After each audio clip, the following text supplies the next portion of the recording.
I dream on Ponderosa. Swung for the fences, I call it Sammy Sosa. We juice all day and toss the corks in the roasters. Ropes on deck, feel the burn when he hosts you. Hello, welcome to Trash Opinions, where we talk all things trash. I am your host, Trash, and today we are talking about Survivor Ghost Island, a season that is known for being boring and terrible. Probably because it's boring and terrible. It's not a good season at all. I did not enjoy this season. I was hopeful before coming into this season too, because Rob Cesternino had said it was like not as bad on a rewatch and that it was pretty good. And I'm sorry, Rob, but you are a liar. You're wrong. This season, even on a binge, is absolutely dreadful. It's not good. It's one of the worst seasons I've seen in a long time, and that's including Game Changers. That's including Caramel, and I would rank them even below that because, my God, this season drags. It drags. And you'll see in my placements of these people how absolutely terrible this cast is. It's so boring. So many just nameless faces, and I wouldn't call it as bad as the fan tribe on Caramoan, but it's pretty damn close. The mail list is pretty big, and let's just get on right into it. But first, like, comment, subscribe, all that jazz, yada yada yada. Let's just get into it. Ghost Island. First up, for the second time, we actually have the first boot going into the last spot, and that is Stephanie Gonzalez. Gonzalez should have never been the first boot. It should have been Jacob, but Survivor loves their dumb twists. There is absolutely nothing I can say about her other than, oh yeah, she was the first boot and got screwed over by Jacob being exiled. Not even her going out in a live tribal can make it interesting. Who even was she? We never found out. She's going in there. And barely above her, we have somebody who might be the most invisible person to ever make the merge, and that is Chelsea Townsend. On Ghost Island, we have the Ghost Contestant. I believe she is the most purple player in history, and I don't know a single thing about her other than she is an EMT. She makes Purple Kelly look like Rob Cesternino. She and Kellen try to organize a blind side of Wendell, but it doesn't work due to them failing to bring in Laurel and Donathan, so Chelsea goes home. Gone, but definitely forgotten. Going in meh. Next up, we have another invisible person who made the merge without us knowing anything about her, and that is Libby Vincek. We get to know absolutely nothing about Libby. She's super purple, not notable in the slightest, and not even purple in a notable way like Chelsea was, but at least they acknowledge her sometimes. Only sometimes. She gets idled out, but who cares? Going in meh. Next up, we have another woman who was invisible and made the merge somehow, and that is Jenna Bowman. Who the hell are some of these people? The editing on this season is so uneven, it's insane. There are so many purpled women on this cast, and Jenna is just one of many. She gets screwed over by a split tribal, but I also don't care that she went home. She's going in meh. Don't think there's only purpled women on this cast. We also have purpled men on this cast. We start off with Brendan Shapiro. Brendan is the quiet older macho guy who gets pretty shafted in the edit. We don't get to know much about him. He's just kind of there being a dad, and then he's gone. I honestly forgot he was there, and when he was booted, it's like, wait, who is this guy again? Much like a lot of the Ghost Island cast, we really don't get a lot of time to get to know Brendan. It's really hard to find things to say about him. He's going in meh. Next up, we have quite possibly the most unnotable final juror of all time, and that is Angela Perkins. As a divorced woman, really? That's your identity? That sucks. Angela's only content for the beginning is saying how she doesn't like how confrontational Chris is. She's so invisible most of the season. She wins possibly the last ever gross food eating contest, and thank God it's over because there's nothing enjoyable about watching people eat sea slugs. Plus, it is a bit culturally insensitive since they tend to use local delicacies as the gross food, and it just comes off as very ignorant, very American, very, ew, look at how gross this foreign people food is. Angela is an omega dud. She isn't even a good player. She's a bottom tier fallen angel in my opinion. She does nothing the entire game. I gotta put her in meh. After that, we have a player that's commonly referred to as one of the best players to not make the merge, and that is Bradley Cleahig. Klehigi? I don't know. Bradley is another pre-merge boot that is in a power position before being swap screwed, and the edit portrays it as he was booted for being annoying and a dick. But the real reason is he was just a huge threat. They knew he was a figurehead in his alliance, and it's sussed out even on his previous tribe. He's kind of a bland character. He really doesn't leave an impression on me in this season, and he's just one more gamebot on this season of gamebots. Bradley is pretty meh. Continuing from the bottom of the barrel, we have Desiree Afuye. I really wanted to like Desiree, but she does absolutely nothing the entire game, and they barely give her any content. She talks about not being good at puzzles in the first episode, and after that it's just kinda nothing. Desiree gets big move-itis and attempts to organize a blindside of Kellen, only to have Laurel blow up her plans by telling Kellen her name was out there. She goes all damage control and ends up the target herself. She does not leave much of an impression, like most of this cast. She's pretty meh. We're creeping on the top half of this season and we still haven't left the D tier. We continue it with Morgan Ricky. Morgan is very bubbly and fun, and it's a shame we don't get to see that because Survivor doesn't understand how to edit seasons with 20 people. I honestly don't get why they do that. Returnee seasons, totally, but newbie seasons, stop. Morgan's favorite color is purple, but swapping to purple was her demise, and it's funny because she was purpled. It seems like she could have been a good character. She has this really positive attitude, and she's always smiling as she's talking and just goes off the cuff. I came close to liking Morgan, and clearly Jacob did because he gifted her the advantage. It's a shame she didn't get to use it, so she just wills it to Dom. Morgan seems like she'd be cool to hang out with at a bar, but the edit really doesn't give us any real information about her. I did not remember her before I came into the season, but she was at least better than I remembered. However, end of the day, she's still going in meh. And finally, we get to the best of the duds. Next we have Sebastian Knoll. The banana-flavored Laffy Taffy. The smeller of dead weasel hair. Sebastian might be the prettiest man to ever be on the show, and that's saying a lot. He's kind of like this Alec Christie type figure on the season, where he's a pretty boy who's decent at challenges, but he doesn't have any strategic acumen whatsoever, and he's also not much of a character either. He's very forgettable at the end of the day. He has his moments, but ultimately he was just kind of a dud. He really didn't do anything to make this cast not bad. I don't really feel bad about putting him in meh. It's funny, we're in the top 10, but we're still scraping the bottom of that barrel, but at least we get to someone mildly interesting. We have James Lim.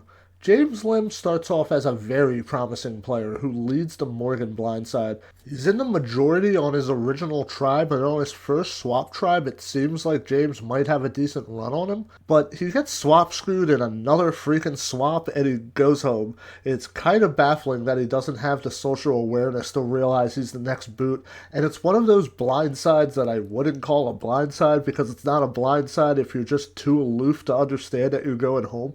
I don't know if he has a decent run in the merge, since he didn't foster that strong of bonds and he goes home in the early portion of the merge if he makes it there. James Lim is for sure a rootable figure despite being a bit game body and not that much of a character, but you are kind of bummed when he goes out, so I'm just gonna throw him towards the bottom of mildly entertaining just for not being complete shit. I mean, come on. And we're moving on to slightly more interesting people now. We have Stephanie Johnson. Stephanie gets Jacob to spill the beans about his fake idol by pretending to flirt with him, and the move has shades of Natalie Bolton sprinkled into it. It's a good move. Sometimes it pays off to hang out with the goober. She gets some idol hunting content and is being edited as if she is a player who goes far. She's a single mom, plays from the top, from the bottom, and as much potential as she had, it didn't keep her from being the next boot. She has her fans, and I get why. She was a very rootable figure until her boot, and she can go into Q. Next up, we have maybe the most popular person on this cast, I'm not sure, but we have Michael Yerger. Michael looks like a 30-year-old actor playing a high schooler on a CW show. He's the new and improved Golden Boy. Jeff's like, Move over, Joe. I have a new delicious popsicle. He finds that James idol, which I hoped would work twice or on two people, but no, it's just a regular idol. A regular idol he misuses and has his closest ally, Brendan, sent packing when he fails to bluff the other side. He then is just a big target coming into the merge, but he manages to make it farther than I thought he would, and he plays his idols well. Michael is for sure the golden boy archetype that Survivor loves, and the fan base looks at him favorably for a reason. He's very rootable if you're into those kind of characters. To me, Michael's not terrible compared to how lackluster everyone else is. At least he does stuff, even if he is kind of milquetoast. I'll put him in golden boy. Next up, we have someone else who's weirdly beloved for some reason, even though I never saw her as all that great of a character. We have Laurel Johnson. Laurel plays a very under the radar game, and she reminds me a lot of Vecepia. A way less interesting Vecepia, at least Vecepia made moves. She gets a lot of shit for never flipping on Dom and Wendell, but I feel like Kellen avoided that scorn despite having the same opportunities. Her entire story is how she doesn't flip on Dom and Wendell, and that story doesn't even start until episode 12. Laurel is frustrating. I want to like her, but she really doesn't give me a lot to grasp onto, and while she is a rootable figure, there was just no way in hell she was ever beating Dom or Wendell. She actively chooses that route too. She's also just kind of milquetoast, but I can see rooting for her as an underdog, and she does navigate those cracks nicely. She is a good player, but she just doesn't know how to execute when she needs to, and that's why she ends up as a zero vote finalist. I will say she does play the underdog to Dom and Wendell though, and I will put her in underdog. Next up, we actually have someone I really, really liked at one point, but then as the season progressed, it just he became okay, but we have Donathan Hurley. I really liked Donathan. He's sheltered, never leaving Eastern Kentucky his whole life, and I like how open he is about wanting to experience more things outside of his very rural, conservative, small town life. I can't imagine being the only out queer guy in your community, and it makes me want to protect him. He's a good, wholesome boy. And I also love how honest he is in saying that he doesn't get to meet a lot of people of color in his area, so he wants to make sure he gets to know Laurel. It blows my mind how there are some towns in the United States that literally have no diversity, so I can kind of get being excited over seeing someone who looks different from all the other whiteness you've been surrounded with your entire life. It's kind of like when you live in the preppy suburbs and you see your first goth girl. I get it. His name is out there as the first boot, but thankfully he's saved because, I quote, what if we need a little person to shove into something, which okay. He then gets his underdog edit where he's struggling in challenges and his teammates are giving him the cerise support, but then it all starts grinding to a halt. He becomes less interesting over time, and that initial feeling of really liking this guy starts to waver as stronger characters like Dom and Wendell take over the edit. His edit kind of falls off a cliff. He also starts getting really paranoid and blowing up everyone else's game, including his own, and it's not in an entertaining way. It's more of a why are you doing this to yourself way. Donathan could have been great, and from that first episode, I was ready to call him the best character of the season. But he just isn't. At least Sia's creepy ass likes him. I'll throw him in Q. And now that we get to the top 5, we get to the first person on this season who is actually consistently entertaining throughout their entire run, and that is Kellen Bechtold. Does this season pass the Bechtold test? Ah, Kellen, the ugly baby hater. I like Kellen just based on the fact that she's a woman who actually made the merge this season that they actually gave some love to on the edit. I didn't realize how good Kellen was on this season. She's really bubbly and has a really fun personality. She's a lot like what Morgan could have been had she lasted longer. Missed opportunity with the extra vote, though. She could have used it for Michael and just crossed out the A. That would have been really funny, I think. Kellen is a treat the entire time. She's one of the few actually interesting people on this cast, and it's just a shame that it's too little to elevate the season in the slightest. The best people from this season are just kind of okay, but them being kind of okay is what makes them enjoyable. Kellen's one of the few people at the merge playing hard, and for it, she's viewed as a threat, and then she's booted. She has a nice run. I wouldn't feel bad about this run, but it's not like Kellen is an all-time great character or anything. She can go into mildly entertaining. Hopefully, people won't be mad about this level of placement, but here I'm actually going to put Wendell Holland. Wait, Donald Glover played Survivor? I really remember liking Wendell on my first watch, but other than roasting Chris Noble's rapping at the voting confessionals and some mildly interesting content about him being a furniture designer because of his dad, he really doesn't get a lot of memorable stuff here. I mean, he has some mild stuff here and there, like the puzzle blunder where he doesn't call over Jeff to check his results, but nothing he does really elevates him above other winners that I've ranked in the rootable tier, like Tina and Danny. Him and Dom are one of the best strategical duos in Survivor history, and they're for sure the stars of the season, but I don't necessarily think that automatically makes them great characters, since they were headlining the most boring season since All Stars. Wendell gets the Malcolm advantage and shows that it was never an advantage by it not doing anything to help him win the cylinder challenge. It's not like a second chance is going to make you magically better at the challenge. His bro exchange with Donathan is mildly humorous, and I do enjoy how combative he can get at Tribal Council. Wendell is the more palatable option over the more abrasive Dom, and he bonded with just the right people who give him the win over possibly the toughest runner-up to ever play the game. I was going to jokingly call him Redbone here as a reference to the Childish Gambino song until Googling it and learning that Redbone is a term for fair-skinned black people, so yeah, no, I'm not going to do that. And I'm glad I Googled it before I did. That could have been really bad. Learn something new every day. Anyway, Wendell is going near the top of good player. And right above him is his partner in crime in Dominic Abate. Hey, Tony Pizza, Bobbity Boopy. It's about time we had an Italian-American stereotype that wasn't Boston Rob. My all-time favorite shot of him is him drinking the tea and going, hmm.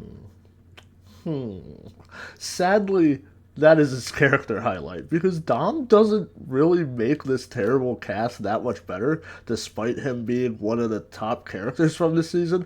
He's probably the least entertaining of these mafioso archetype of characters, and it's because he's the most put together and he doesn't have that pure charisma of Rob. I'm not saying he's boring, but he's a far cry from Tony Vlachos or even a Joe Mena when it comes to pure entertainment value.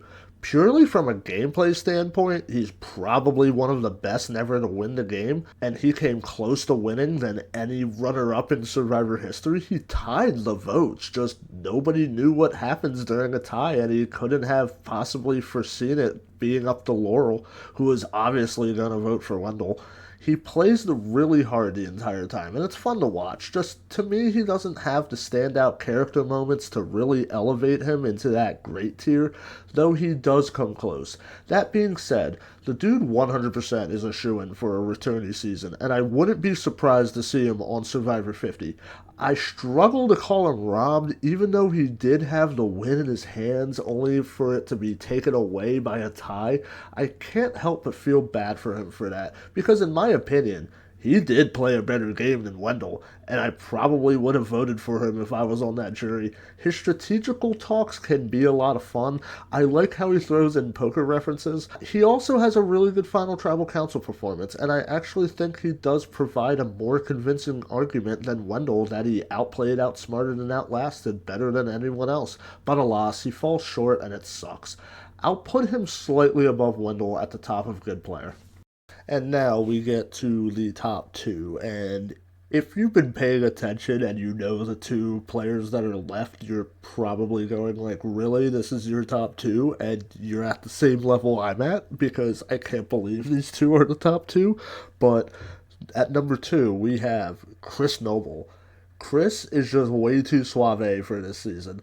Chris is such an alpha frat boy on this season, and I love it. He takes charge of whatever tribe he's on, and he's very in your face about where he wants you to vote, and it comes off as him giving orders, which rubs some people the wrong way. Him also being a rapper is just the icing on the cake. It's chef's kiss. He's immediately in a rivalry with Dom, and Dom shows him the worst fake idol since Ozzy's stick in Micronesia, and Chris is just dead set on Dom's idol being real, telling everyone that Dom has an idol. The opening vote of the merge is just a battle of Chris versus Dom and Wendell, and it's just one of the craziest tribals I've ever seen. What I don't understand is he has the idol, he has the freaking idol, and it's only good for two tribal councils. I don't understand why he wouldn't just play it. He knew Dom and Wendell were gunning for him. Why not just make sure you're safe? Chris Noble, go to Chris Noble, I guess. Chris is a delight, and he's one of the few bright spots on this cast. This season really takes a downhill fall once he's out. There's really nobody fun to spice up the show. He's one of my favorite bad players of all time. Chris started from the bottom, and now he's here. He's going in hilarious. I just I just can't believe this person is number one. I can't believe I put him at number. I can't believe it. This is the worst number one since Rudy in All Stars. And they went out in the same position. They're the second boot. Number one is Jacob Derwin. Jacob Derwin is in the terrible Survivor Players Hall of Fame and possibly the last truly bottom player we really get to see on the show. I mean, I haven't seen 46 yet. Maybe it's Jelinski.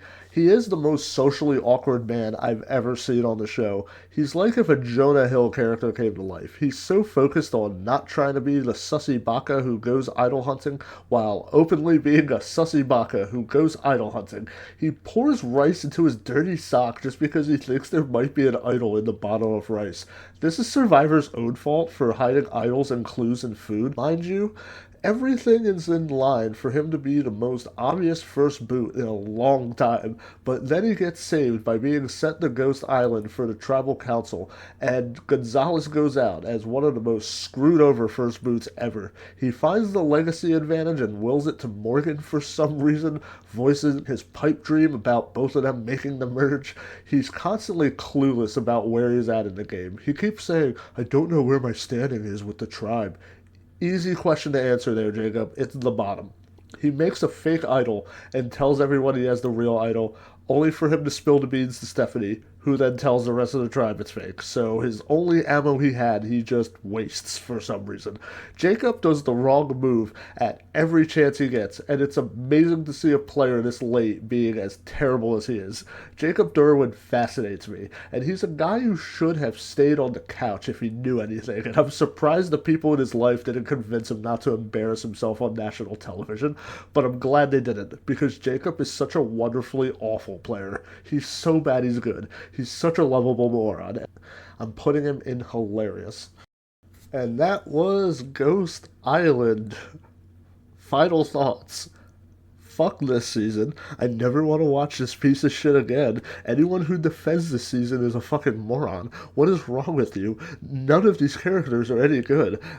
This is the weakest cast I think I've ever seen. I think it might be the worst. It's so bad. I've never struggled this hard to find just anyone that I actually liked from this season, like 100%. Like, I always see flaws in every single person on this cast, and it's mind-boggling that fucking Jacob Derwin is my number one pick. How did that happen? How is this real life?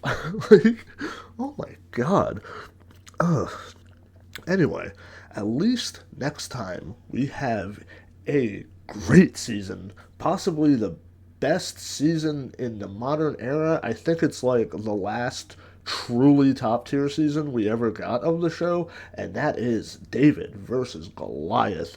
A Goliath of a season. It's so fucking good from start to finish. Everyone on this cast, like, I fucking love. It's going to be one of those videos where I talk highly about pretty much everyone on the cast because I fucking love all of them, I think. Like, I can't think of a single bad member of that cast, actually. It's one of the best of all time. It's, like, it's known as a top tier season, but, like, it's a really top tier season. It's amazing.